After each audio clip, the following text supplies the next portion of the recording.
Her name was Noor, a 23-year-old medical student with a quiet heart and 1,000 unspoken prayers. Behind her smile was a soul that longed not for the dunya, but for a sign from Allah. And this is the story of the dua that changed everything.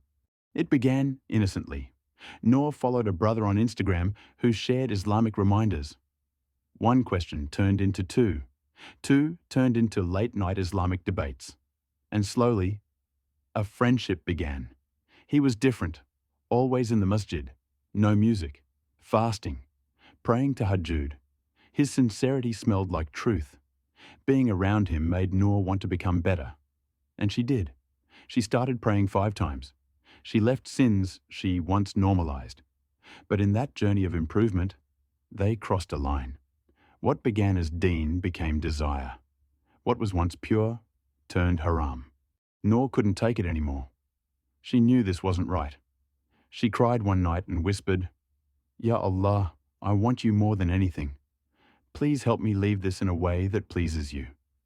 And just like that, the relationship ended, but her heart still whispered his name. She believed, maybe if they both became better, one day it could become halal. She kept making dua, quiet ones, desperate ones, but life threw every obstacle in her path. Different cultures, family pressures. "You're too religious. He doesn't have a degree." Noor felt torn. Saif said, "I don't deserve you. Your world is different." And with that, silence returned. Was this heartbreak, a punishment, or a protection?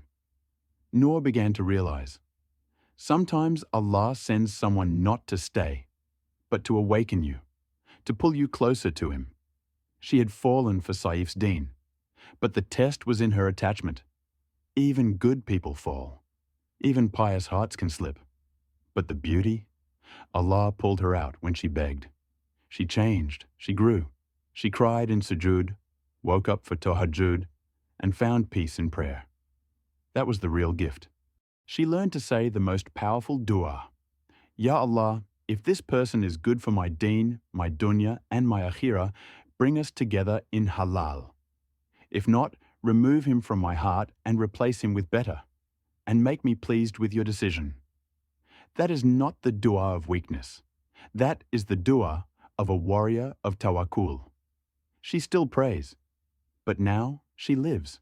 She heals, because she finally believes, even if he was just a chapter in my story, Allah is the author, and Allah always writes the best endings. Sisters, you are not weak.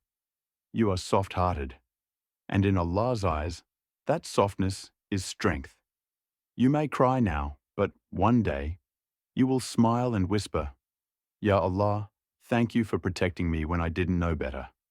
Marriage is rizq, and rizq is written. What's meant for you will arrive on time.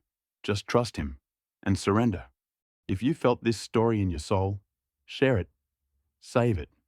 Make this dua after every salah. Say it with tears. Say it with tawakkul. Because when the sky hears your dua, the earth will witness its answer. I just want to remind you of something very powerful.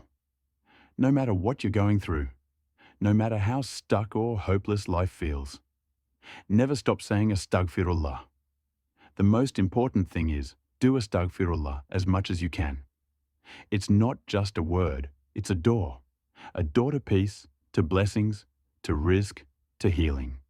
The Prophet ﷺ said, whoever makes a lot of istighfar, seeking forgiveness, Allah will provide for him a way out of every hardship, relief from every anxiety, and will provide for him from sources he never imagined. Narrated by Ahmad, Abu Dawud, Ibn Majah, classed as Hassan by Al-Albani. Astaghfirullah is a miracle. Keep saying it with your heart. Watch how Allah opens the doors. Subscribe for more stories that move your soul. Until next time, Assalamu alaikum.